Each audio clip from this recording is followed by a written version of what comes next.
A lot of about being creative is being vulnerable, and Yes. that leads to some other things that could be considered weakness, like being sensitive. I'm super sensitive, emotionally, but I still, as I grow up, I can deal. Hmm. I've got to pick my battles there, but what I've discovered is the sensitivity is actually empathy. 5, 4, 3, 2, 1, 0. You are tuned in to the creative frequency. Come with us as we explore the creative process with artists from all areas of the creative spectrum. The creative frequency starts now. Hi, this is Ken Tarbox. I'd like to welcome you back to the creative frequency. For those of us that are new, the creative frequency is a space where I have conversations with makers and creators from all over the spectrum. For those of you that are returning, welcome back. You know me, I don't talk a whole lot. I don't waste a whole lot of time. So let's dive right into it. Today, our guest is Jason Wagner, and I'm going to ask Jason to introduce him and tell us about himself. Well, I am a teacher from Findlay, Ohio, but I guess a lot of people around this area know me also as a musician and a local artist, and that's pretty much it. Okay. Well, then, thanks, folks, for joining us. We had a great time. I like to. No, Mhm. Jason, I understand you. You own and run Timber Fork Studios, correct? And that's a pottery studio. Yeah, I actually like to refer to it as a creative studio Okay. because I do a lot of different things out there. It started as a studio actually to restore a 1958 Shasta Air Flight travel trailer that I had picked up years ago, like a full restore, basically uh, re-engineering the whole entire camper. At one point, it had no floor walls or ceilings, and I rebuilt all the cabinetry, like reverse engineered it all. And so I built the studio. I actually built the studio physically in my backyard to house that project. And then, I went through a divorce and decided, you know, maybe using my skill set would be a better way to kind of cope with that. And so Timber Fork kind of came from that. And I had a great connection with some uh, former students, and we connected and started Timber Fork Studio together. And it's been a pretty cool experience. We kind of have an ebb and flow to how we work. We're kind of seasonal in our work at best, but I also do some construction. I build pergolas and things of that nature on the side. I work on instruments from time to time. It's a great dad lab. I spend a lot of time with my son out there. We do all sorts of things, lots of painting, and a lot of play happens out in the Timberfork studio. That's okay, and that's why we're here. So, Sure. so what I'm hearing, and I think this is fantastic, is yeah, you've created a space that started out as one thing, and it's evolved into many things. And really, what I'm seeing is you have a creative hate of it, and a place that people can come and be creative and do things. Fair assessment. That is exactly what we do. We have band practice out there. We make pottery, woodworking, all the things done out there. Back during COVID, I started a project called, it was kind of a side hustle called Braden Camp because I actually run and direct the children's art camp at Findlay High School, and that wasn't able to happen. So I started a thing called Brain Camp. I created a virtual camp, and we used Timberfork Studio as the production studio for that. So I had brought in local artists and teachers to kind of develop the lessons for that, and we used my studio as a kind of a safe space to record. Okay. When you're doing this, and because we talk about creativity, what um how do you introduce and foster creativity across these spectrums? Is there one core Hmm. place you start with kids, or is it a one off that each one's a little different and you just try to find it and then say, hey, work with that. Sure.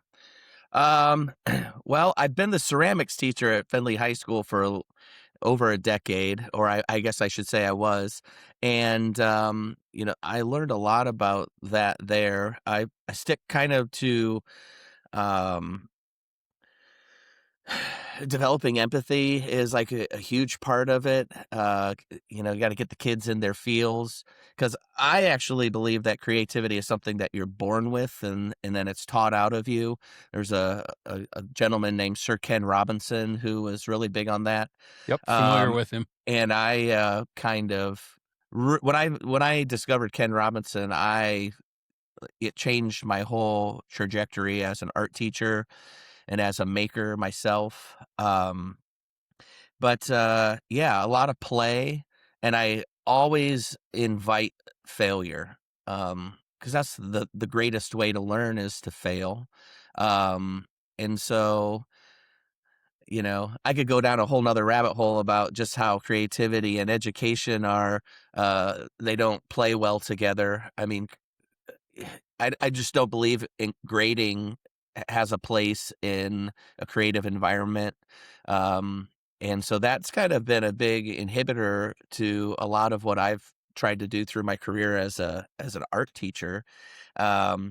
A lot of kids are really worried about their grades and it just slows them down. And, I've taught everything from kindergarten through 12th grade. And I remember sitting at the edge of my desk with my guitar, singing art songs to the kindergartners. And I would ask them, how many of you guys like art? And all of their hands would go up and they're wiggling around. They're all excited. And I've watched it. I've seen it happen. Kids lose it by middle school. Um, and it's a sad state of affairs, as a great man, Don Masters, would say. Oh, I love Don. I see Don a lot and people know I do contract sports work and stuff. So a couple of things to expand on that. One, thank you for signing up for another episode where we'll just purely discuss creativity and education and art. I love that because Yeah, yeah. a lot of people that I've had on here a lot. Okay, you're like number 11. Thank you. All right, yeah. This is in its infancy. Um, a lot of them, like, they went to BG, and I'm not knocking BG. I'm saying they went to Sure. art school or college, and they're like, I just don't get it. How can you say this isn't good? And we had a lot of conversations about that. Secondly, and you are absolutely correct. When you go down a sidewalk, and I grew up in a neighborhood, and when you go outside, little kids have chalk and they're drawing and they're making things. And I see it. I go and photograph basketball games all over these high schools, and I'll see the families all sitting there, and there'll be three little kids sitting over here, 6, 7 years old, and they've got their coloring books. Mhm. But I think sometimes, and yeah, I think you'll agree, they get these in their hands, Yeah. and that takes away from it. And you're right. I think the creativity is taught out of us because and we've all heard this. What do you mean you can't be a painter? You can't be an artist. You're not going to make any money. Right. You've got to get a degree in accounting. And I had it from my family as a photographer. I was going to be a full-time photojournalist. No, you have to be an electrician in that. Well, long story. We won't get it. This isn't a All therapy right. session for me. But I like that idea that you see it, you encourage it, you foster creativity. And I think people like you are a blessing on this planet. When you encounter your own roadblocks, and we all have times where we don't feel creative, but you're faced with this opportunity. How do you overcome that to encourage them maybe when you don't feel encouraged yourself? In regards to the creative process, or Yes. um I mean, like I said, again, I can really relate to the teaching aspect, because I have got some students who struggle with that, on a day to day. Um, but personally, you know, I guess I suffer from a severe case of wanderlust, and so if I can travel or experience something new and be inspired, and it really could just be the smallest thing. I could, just hit the road in my truck and drive east until I get to a small town and find something historical that inspires me. And I did that last weekend. I uh, did that yesterday. yeah, yeah. So it's just the littlest things that really can spark the creative process inside of me. Um, you know, Surrounding myself with other creatives is probably one of the most important things. And being that you and I both live in Findlay, now you have the ability to have a studio in the Jones building, which houses creatives. I don't find that in this community, have a kind of a circle of fellow creatives that I talk to enough, and Hmm. that's probably on me really. I'm really busy with lots of different hustles, I guess. Right. I dabble in a lot of different things. So, um, but yeah, just connecting with other people, travels especially, probably the biggest thing for me. Right. Yeah, it's interesting. Again, a couple of points you bring up that we'll come back on here. One is uh, my place up here in the Jones building. I've been up for about 3 years now. And I want a lot of people to know that I think my wife was more excited about it than I was, because this is a place to keep all my crap that's not in the house. And anybody that knows anybody who's a photographer, an art painter, whatever, you have a lot of stuff. Yeah, Um, That's where I'm sitting right now, Studio 20, right up here. yeah. Um, and yes, it does help being around creative people because we are of like mind. And it was interesting though, because I really didn't even start calling myself an artist until maybe 5 years ago. And I'll be 65 in April. Hmm. And this is interesting for me because I'm entering in a different phase of life, which has prompted this format. I'm going to be retired and I'll have an opportunity to explore more because my time will be more free. I'm looking forward to that too. It is, and oh, I am too. I am too. It's there's a terrifying aspect to it that I won't have income anymore, as far as steady income. Right. But the opportunities and so I'm really looking forward to. And I'm like you. I don't know if you're familiar or not. And people on here have heard this. I have an ongoing series called Roadkill, and people they hear the title and they're like, "What the hell are you thinking?" I get in my truck and I take my camera and I drive around all these back roads and I photograph old structures and decay and that I find beauty in abandoned and decay. And I call it roadkill because I don't get out of my vehicle. Okay. I Okay. just shoot it from the road and I move on. But it's also my therapy. And I'm also like you. I think we share this. What's around the next corner, what's over the next hill. Um, oh, got to bring that. Oh, bring him in. Bring him in. We'll make everybody a star. He was about Um, ready to walk across the screen. oh, okay. Who was that? Who made the cameo appearance there? That was Crouton. Crouton. Yes. Okay. I've never been a cat owner in my life till 3 years ago, and Okay. love that guy. Yeah. See. Cats are so awesome. Yeah, they are because they're independent. Super. Yeah. And yeah, and I love dogs too. Don't get me wrong, but I got one of those too. You'll yeah, probably hear him eventually. that's fine. Yeah, you feed a cat and it looks at you and like you're going to feed me more. You feed a dog, it loves you forever. So Right. but but yeah, I get where you're coming from that, and it and Finley is a hard it's a hard nut to crack for creativity because we do have it here and we have the art walk and I'd be Mhm. remiss if I didn't push the art walk. I'm on the board at Findlay Art League. We have struggles there, Yep. trying to create a creative environment. And I encourage though, and I like the fact though that you're working with the next group of creatives because when you and I'm going to be honest, Findlay Art League, I apologize. When you go to a Findlay Art League meeting, it's the coolest AARP meeting I've ever been to. Okay. I've been to Yeah. several of them long ago. And it's like, okay, is there anybody out here under 40 who's creating? Uh, And getting young people involved and letting them understand, you know what, maybe you're not going to make a career out of it. Yeah. but I think it's an important component of your life. I saw you, and I want to bring this up because I thought this was really important. I saw you on a PBS show, Scenic Stops or something. I don't Yeah. know how many years ago it was. Yeah. You talked about centering, Mhm.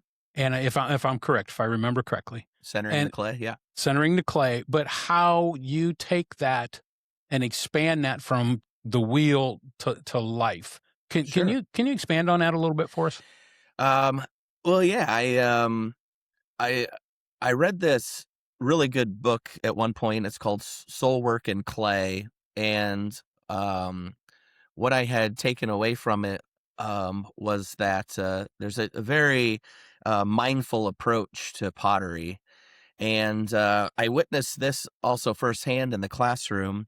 Love teaching ceramics. It was an incredible opportunity, but you know, kids all different backgrounds coming together in this classroom, and in the studio actually is what I called it. And they come to the studio, and y- you know, everybody there'd be 30 kids, and 10 at a time would get an opportunity on the wheel.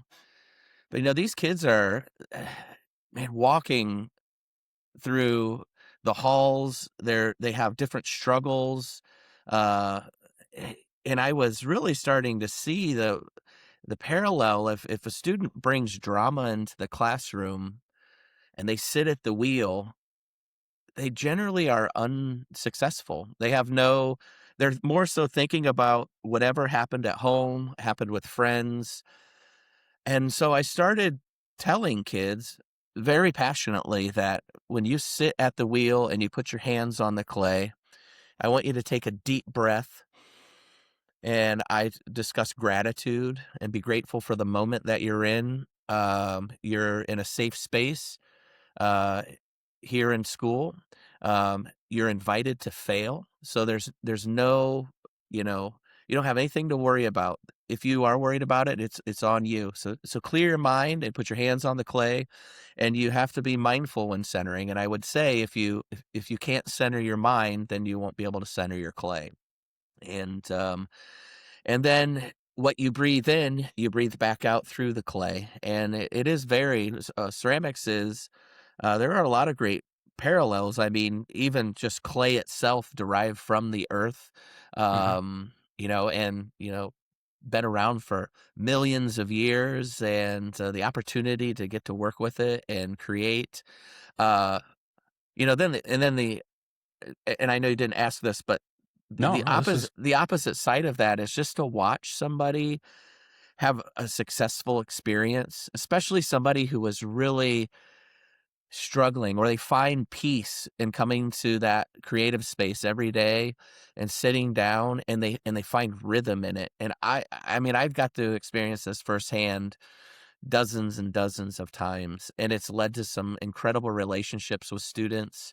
Um, and I think a lot of it comes down to I was probably one of the first people to really talk to them about the mindful approach mhm, to clay, but in a much deeper sense, I was speaking about life, and indirectly probably talking about my own struggles. mhm.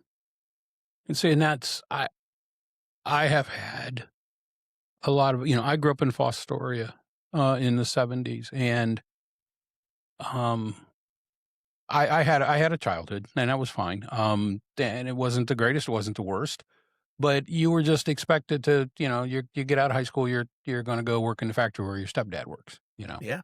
That wasn't for me. That wasn't gonna happen, and people didn't push or encourage. And I think sometimes it was because of their own failures or they didn't make it or whatever. When I hear someone like you that says, "You know what? You're gonna fail. It's fine. It's okay. We all do." That opens up it's one statement, one easy thing like that I think is so crucial in developing people, and it's got to be harder today. I am not going to pretend to understand what goes on in these high schools. I'm there enough, just basketball games and things and stuff. it's a totally different world than it was in the '70s. I mean, Yeah. a good time for us in the '70s was you stole a pack of your dad's Winston's, you got a bottle of Boone's Farm, and we sat out in some cornfield somewhere when we were 17 years old, right? I mean, that was a big weekend for us. It's a whole different world now. Um, Yeah. Well, and if I could interject real you quick, could anything you want. I'm also a Fostoria-born, native, and Oh, I didn't know that. yeah, I just thought I'd share, and I grew up there until, until 1989, and I was going into 4th grade, and my family moved to Findlay. Um, but I will say that, one of the very first, like, core creative memories I have, well, besides having incredible grandmothers who, just let me explore, and both of them, especially my grandma Wagner, she had cabinets full of, just she saved everything, cabinets full of containers, and she would let us tape them together, and she didn't care about the mess, and we really had a great time there. But I also remember my grandma on the other side, she worked downtown at a place called J. Miller, Mhm, and she would take me into work and take me in the back and let me use the bow making machine, and I would make bows for the gifts. mhm. And just it wasn't, a creative process, but it was just this experience, that the color, and, that I really love that. And the pop machine that was right next to it. It gave you little glass bottles of pop. I do Yep. remember that as well. So, Okay, and I gotta ask real quick. I grew up on okay. Leonard Street. Where did you? I grew up on West Center near the 2 reservoirs. Oh, okay. Yeah, yeah, Yeah. yeah. Okay. For Yeah. everybody else, that was our little personal moment there. Look it up on Google Maps. You'll find out where Jason and I are from. It's a pretty prestigious little town. It was what it was. You Yeah. know, it's funny you say that because, and I probably should be a little more fair. My first exposure to photography was actually through my grandfather. And he had Leica cameras and things, and he dabbled in everything.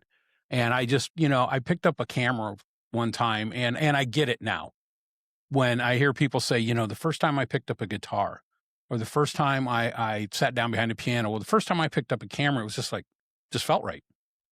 Okay. And Yeah. Foster High School back in the day, we had a dark room. We had a graphic arts class, and I spent a lot of time in there. I printed business cards for teachers, and I didn't realize I was being creative. If I might, add to that, is I had a very similar experience at Van Buren, where I went to school. I had a teacher named Jim Bachman who ran, a very similar class to what you're talking about. I also made business cards, Right. Yep. and I remember I made them for a band called Stone Velvet, based Okay. out of Columbus, and it was Right. like a huge deal. But I also had a very similar experience in the dark room.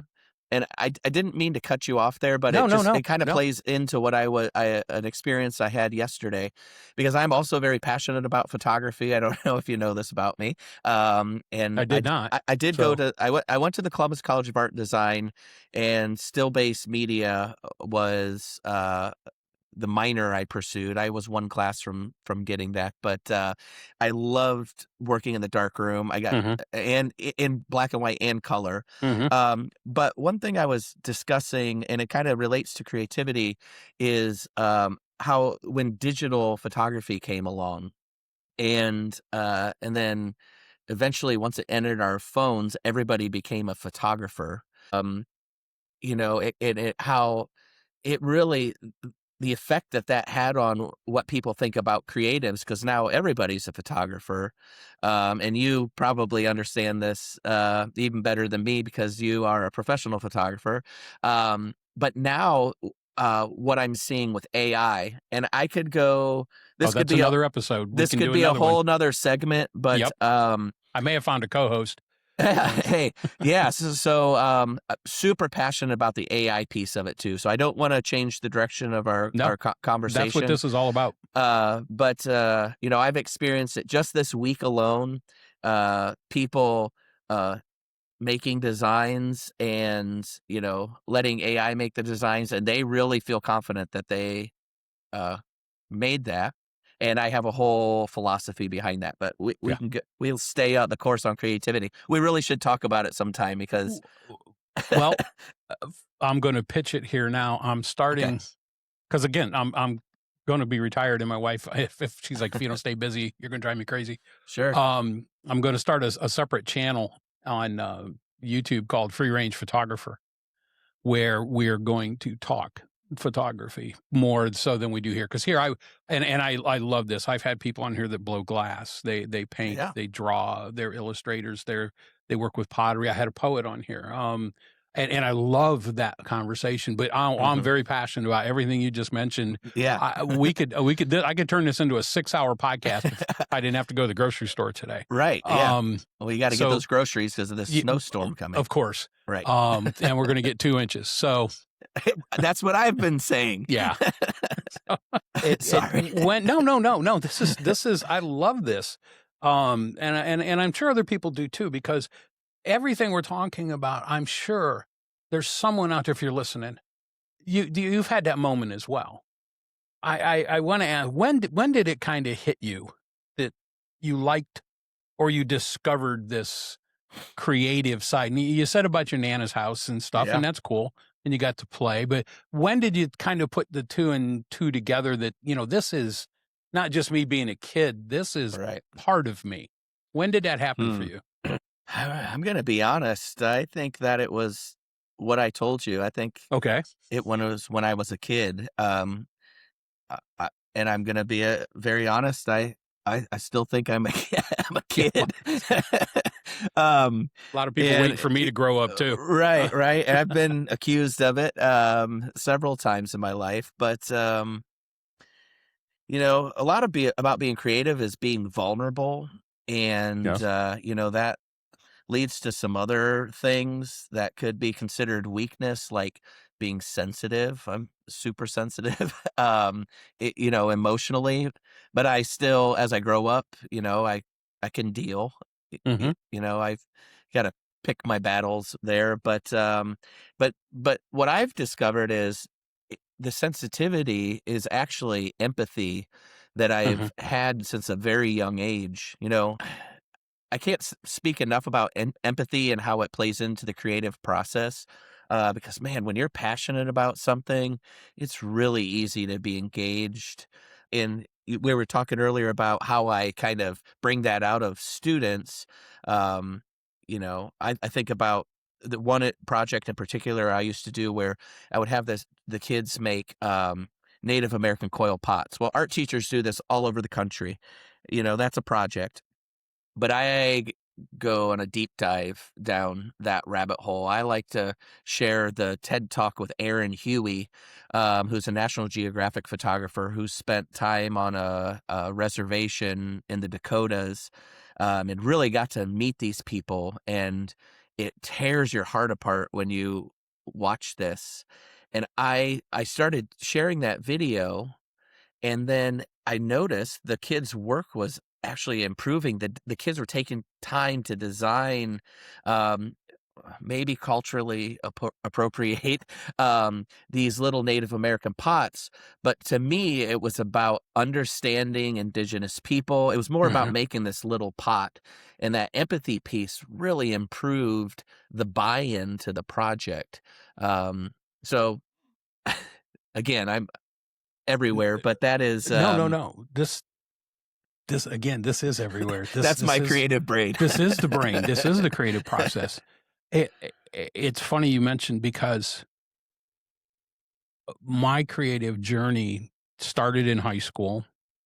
Uh, I don't want to say ended, but was put on pause. Family, kids, Mhm. career, the life.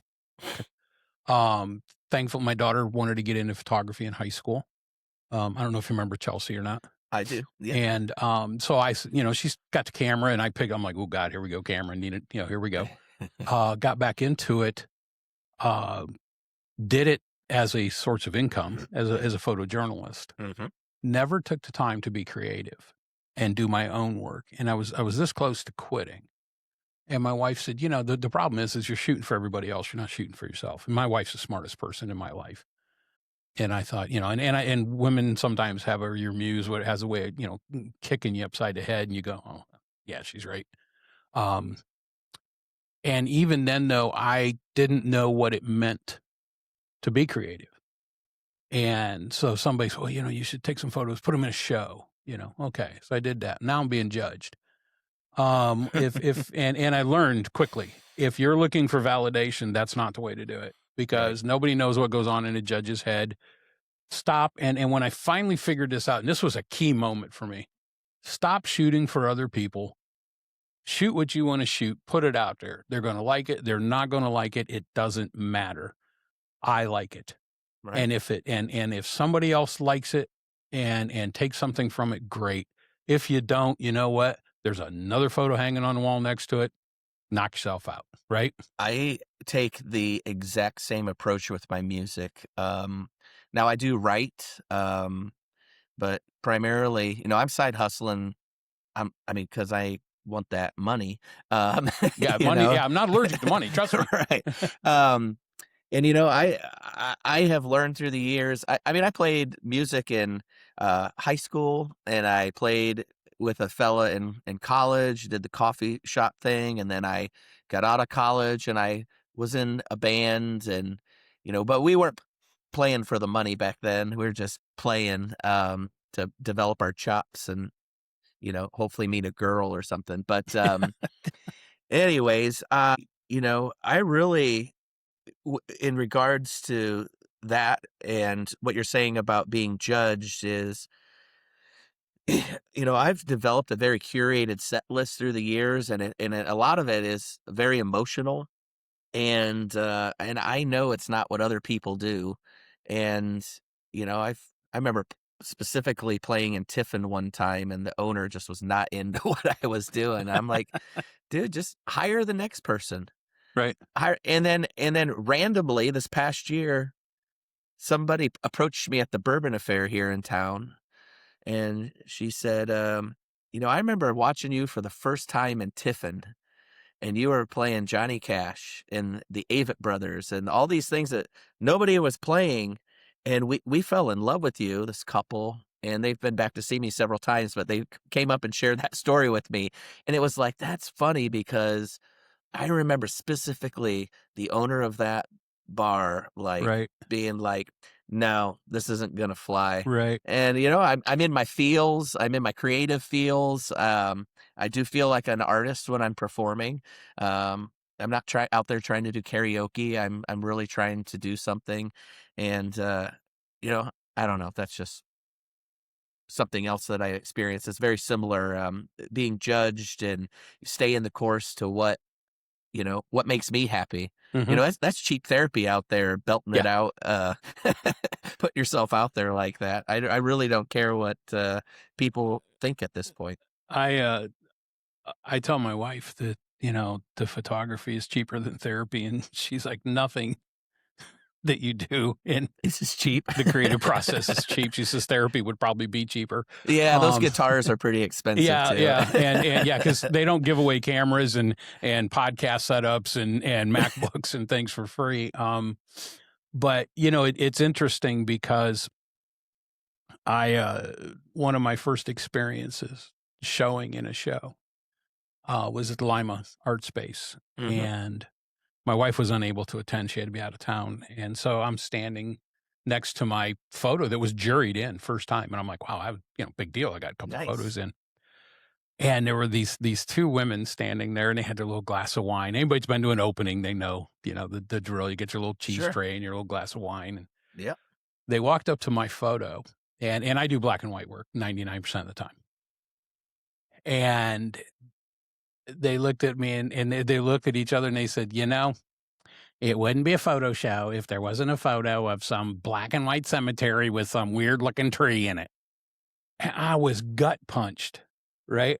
And I wanted to look at him and go, "Hey, this." And I'm like, "Okay." And I mean, that really shook me. Yeah. And then I realized, again, I'm like, "Okay, I can't let it. It doesn't matter. I like it." And somebody else liked it because they put it in the show. Yeah. And when I host, I host the photo show for Findlay Art League. And any show, I usually introduce the awards and things for every show. I always make a point to say anybody who's willing to put any of their work, I don't care what it is, up on a wall, on a plinth, publish it online or something, Hmm. that takes courage. Right. That takes strength and courage to do that because you're gonna hear back. Yeah, your risk of being judged. Yes. Yeah. And that does So a lot to your ego when you it does. yeah. I had an experience early on as a photographer. I was shooting a band in Columbus and I'm in art school at the time, and the lead singer of this band she was beautiful. She was easy to shoot. Sure. We'll just Sure. say that. I've shot rock bands. They're not always easy to shoot. Yeah, and so I can't say much for the other members of the band, Right. but yeah. So, and I had already shot this band a couple times. We did like a rooftop uh, session one time, which was really cool. And and then they asked me to come back and do it. Now, mind you, I'm in college. I'm doing this all for free. Mhm. um, but we went downtown and started shooting. Uh, there's a lot of buildings downtown. I don't know. We were looking for interesting spaces. Uh, I wasn't really thinking as a young photographer. Yep, that's a brick wall. Right. Yep, that's a brick wall. Yep, that's a brick wall. And then I was like, hey, I know this place up in Delaware. It's like right off of 315. Probably going to have to trespass to get there. But it's this old Spanish looking mission that's right along the river. I think that'd be a great place to go. So we get in our cars and we all caravan up to Delaware, Ohio. And we find this mission and we kind of wind our way back through the weeds and get to it. And I take these pictures. I'm thinking, man, this is epic, this incredible space. And then, I'm in the studio, I'm printing all these photos, all my, people that I'm working with, they're like, oh man, you got to shoot this band? And I'm like, yeah, I shot this band. And then a month went by and there's a like a pop culture magazine in Columbus. I think it was called Alive, if I'm not mistaken. And I open it up and there are my photos. And then I read the article and the bass player like throws me under the bus and he's like, yeah, he took us downtown and he shot us against brick walls. And then he was like, hey, I got this idea. Let's drive, 30 miles north and go stand next to another brick wall. And it was published in this Columbus Wide magazine, Wow. and the article was all about horrible band pictures. And I was like, oh, my soul. That's Anyways, wow. yeah. And and they didn't pay you. They didn't pay me. I kept taking pictures though. I get that part. That band, I would have found every opportunity to tell her, hey, this band, they suck. These guys are terrible. I really like the and you band. really like, what a terrible thing to do. Oh, it was, it Um, was, and he himself was a designer. Wow. But yeah, anyways, that What a happened. story. Thanks for sharing it. Cause Oh yeah. you open up, you see your picture, you're like, yeah. And then you read that and you're like, oh, wow. Yeah, it's all about horrible band pictures. Horrible band pictures. Yeah. Well, yeah, I can do Less- better. Lesson learned. Yeah. So when you get something like that, let's touch on this real quick. Yeah. Maybe was that like a little imposter syndrome? Because people talk about this all the time that Sure. I'm not really as, I don't think I'm as good as I am. I don't think I belong in this space. And, Sure. when you get something like that, that could really reinforce that. Mhm. Do you still encounter that sometimes? I feel like I'm the poster child of imposter syndrome. I I know as I mentioned, I dabble in a lot of different things, and I do consider myself to be, um, uh, you know, I don't consider myself to be a master of anything, Okay. right? So I just like doing lots of different things, and I don't think I'm spectacular at any of them. I do really like being a dad. I think I'm a pretty good dad, but that's the only thing I'll give myself credit for. Okay. Um, so yeah, I really do like have struggled with that. For instance, I can't. Well, one, I can't stand my voice, so I can't promise that I'm gonna listen to this podcast because Yeah, we're just having the I know what's happening. We're having the right. conversation. I can't stand hearing myself. Same thing with my singing. I'm not a huge fan, but people keep inviting me back, and the shows keep getting a little bigger, and I'm singing around people who are like, "No, dude, keep doing it, Right. keep doing it." And so I don't know. I think for me, I think I got to record an album and get it out there or something, and that will be the validation that Hmm. it won't be the listens, but I've got to like it. Um, and then when it comes to like the pottery and stuff, I've never. I think I maybe have entered a couple pieces in a show from time. Actually, the one piece I did incorporated photography all around it because I do a lot of decal work. But I don't know.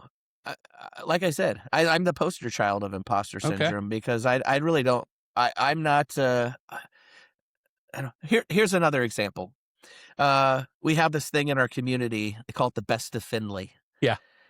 And I don't know why people nominate me for that. I know I'm not the best in Findlay, right? And it's just a popularity contest, Right. and I never do any self-promotion for it.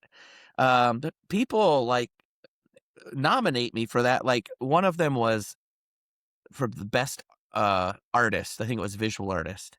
Everybody knows that Phil Sugden is the best artist in Findlay, Ohio. There's no way I should have gotten that, but it's a popularity contest, right? Right. And so that it's that sort of stuff. It actually makes me feel worse about myself. Like if everybody, I know that James Atkins is the best musician in Findlay, Ohio, and people nominate me, and it's flattering. I get it, but it's just not true. Okay. And it's fun because and people don't know Phil's studio is just down the hall from me here, and yeah, Phil's a remarkable artist, and so is Amber Kerr, Yeah. and Erica McLogovic, and not that you're not. I'm not taking anything away. No. It's I'm just saying the same thing. And when it comes to photography, I get the same thing that people will randomly come up to me in the store or something and say, "Hey, saw your picture in the paper the other day or online, and what a great photo," and I'm gracious about it, thank you. And then I'll look at some people that I look at, like a couple of the photographers from the Blade. Becca Benson is a brilliant photographer. Jeremy Wadsworth, and I've known Jeremy up there for almost 30 years, 25 years. Brilliant photographer. And I look at mine and I'm like, no, these are the people that can really do it. Um, I get away with the courier. And sometimes I don't know if we should have that attitude, but we do. Yeah, I think it's And part of being a creative to be critical of yourself. it is. We're our worst critics. Yeah. I'm reading the book by Rick Rubin, the producer, Yeah. Yep. and did what I know what Beastie you're talking Boys about. and all Yeah, these guys. Do you know the book? I do. Yes. Have you I read it I li yet? I listen I'm gonna be honest, I listened to it on, Okay. yeah. I thought it was Yes. interesting. He said that he hasn't met a professional singer yet that likes their voice. When they hear it in the studio, they all think that, and I'm like, okay. So none of us like our voice. I hear mine, and of course, I hear it through the headphones the first Sure. couple times. I'm like, oh my god, that's terrible. I sound terrible. I hate my voice. Um, and maybe other people do too. Maybe that's why I haven't reached the 10,000 point yet, or whatever with this. Um, but I guess even though you say you have that and you're the poster child, it doesn't Yeah. stop you. No, because it makes me feel good. I like I like making things. I like working with my hands, and the reason why I really like it is because and especially in this community, I guess too, it takes a lot of, I don't know how to describe it. There's just not a lot of people doing it, so it Mm. definitely separates me apart, but so many people look at it, um, look down on like, artists and designers and, um, you know, I think I would excel in a corporate job, to be quite honest, Yeah, but but you don't want one. no, that's not what I wanna do, and, So this is just how I express myself. I'm confident. I guess I'm confident in expressing myself. Uh-huh. It's really just I have little shame. I'm not at this point. I'm not worried about embarrassing myself. No. But I will say there's one other factor that really plays a huge part in it, it is the downfall of being a teacher is that I do not feel I can fully express my creative self for fear that um I will put a blemish on my rapport as a teacher Right. because there are so many I can be pretty funny actually. I would love to be in stand up, but what I would joke about would definitely be offensive, and if it ever went viral, there'd be like, this guy can't be in the classroom." So, That's you know what I'm saying? It's another just podcast. We can do another. Yes, yeah, because I, um, I feel limited. I over the years, I'm a big sports guy. I love sports. And I've told my wife a few times, I said, over the years, when I retire, maybe I'll coach. And she said, no, you won't. I said, why? She said, because some parent will say something to you and you will tell them exactly what you think because you don't have a filter and that will be the end of your coaching career. So I'm like, okay, that's fair. That's fair. Um, yeah, I'm cautious with this as well because, okay, and being in Finley, when we talk about, I remember what I was going to say. Artists scare people. And I don't know why, because I've heard this. Well, you don't look like a photographer. Well, what does a photographer look like? Because there's this stereotype in people's heads that I don't know that all artists have purple hair and I love purple hair on people. It works. They dress funny. We wear weird clothes. And I'm sitting here right now, folks. If you're not on video, I have a long sleeve Duluth black T-shirt on. Okay, because it's cold. This is me. I got some old tattoos from the Navy and Apple Watch. Yeah, I'm as hip as they get. Right. Um, and I had a poet up here, Carrie, and we were talking about writers. And I said, there's this perception that writers are all tortured souls that are in some room in the Chelsea Hotel with 10 empty bottles of bourbon and a carton of Marlboros, and they get inspiration and they jump out a window. She's like, yeah. She goes, I got 5 kids. She says, Right. I work part time with my husband's business and blah, blah, blah. And when you go to a writer's convention, we're just people. And I find that difficult sometimes to convey that you can walk into Findlay Art League and we're just people. You can come up to the Jones building and Sure. there's all kinds of people. We're just people. We Right. walk amongst you. Right. And I had 2 thoughts here. One is that the people who, I might deem as professionals or my heroes, they're just people. Yeah. They're just people. And so I kind of have a funny story. I'm a really big fan of this band called the Wood Brothers. And I've been telling myself for years that if I ever meet somebody famous, I'm gonna be so cool. I'm just gonna be cool.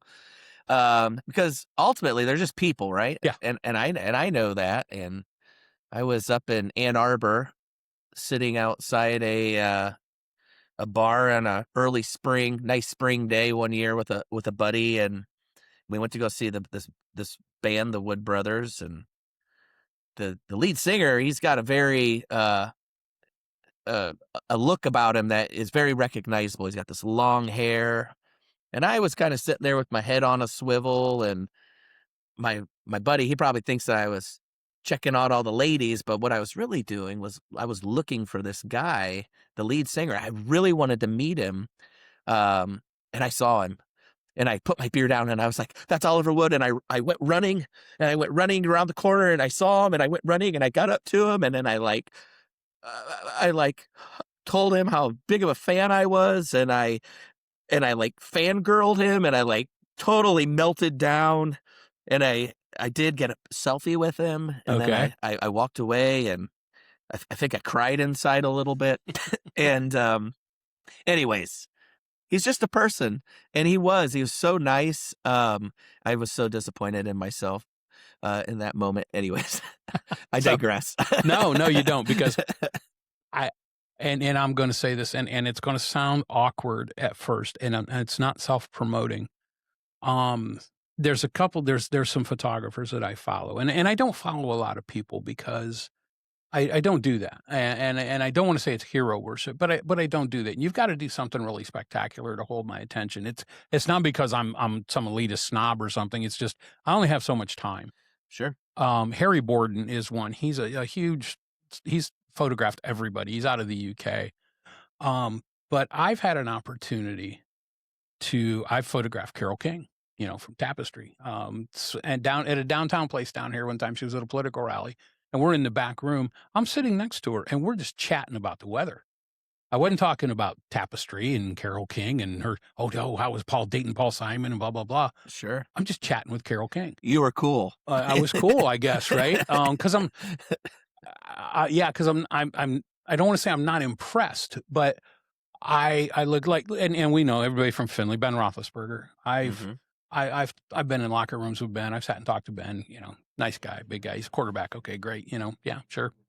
I've senators, congressmen, movie stars, people of all different walks, and I guess I think sometimes that makes us hopefully a little better at what we do because we can get past that Right. and really know the person. And I think being an artist sometimes when you're creative, and I don't care if you're throwing clay, if you're doing woodworking, even photography, which is a little different because you're asking that person to give you a part of them because you're capturing them in a moment.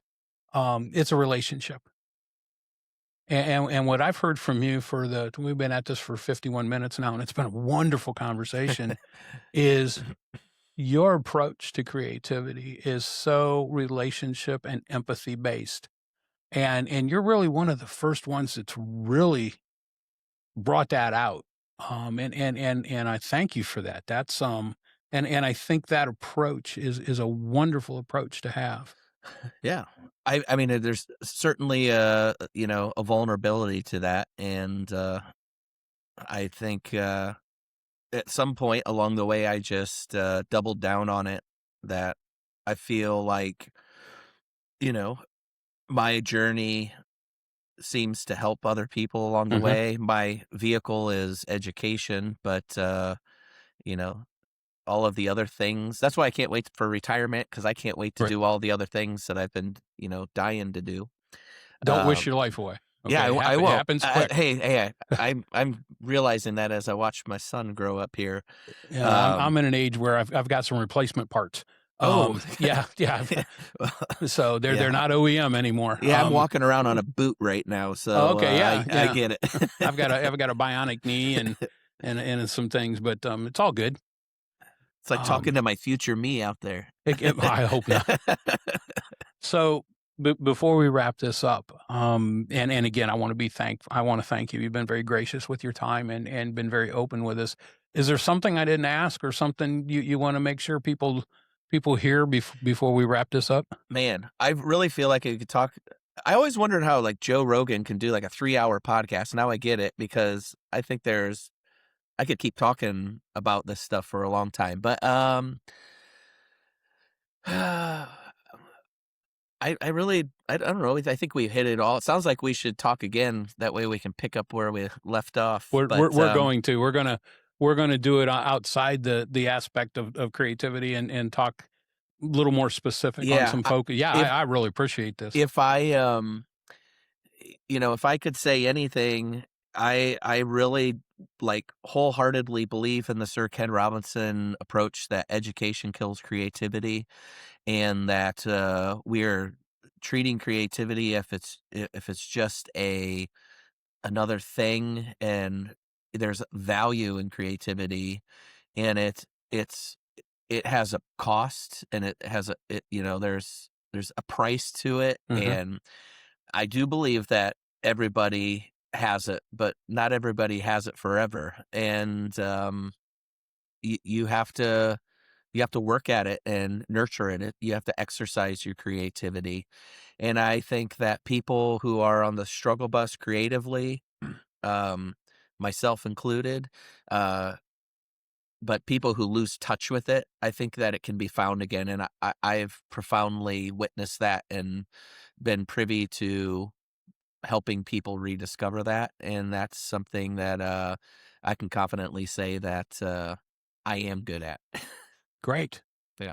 Well, thank you for that. And I want everybody out there to know, and I agree with everything you just said. I don't think any of us, it's never too late. And I know they sound cliche, but it's the truth. And life has its way of, getting you in and out of things. Well, everybody, I guess we're going to wrap this one up. We're going to hear more from Jason. I can guarantee you that. I'm sitting here. I'm keeping mental notes. Like I said, he probably signed on for more than he asked for because he's busy all the time. Jason's all his social and stuff is going to be in the show notes and that. So I'd like to thank everybody out there for tuning back into the Creative Frequency, and we will catch you in the next episode. Thank you. Thank you for tuning into the Creative Frequency. You know what to do. Like, follow, and subscribe. Then join us again for the next episode of the Creative Frequency.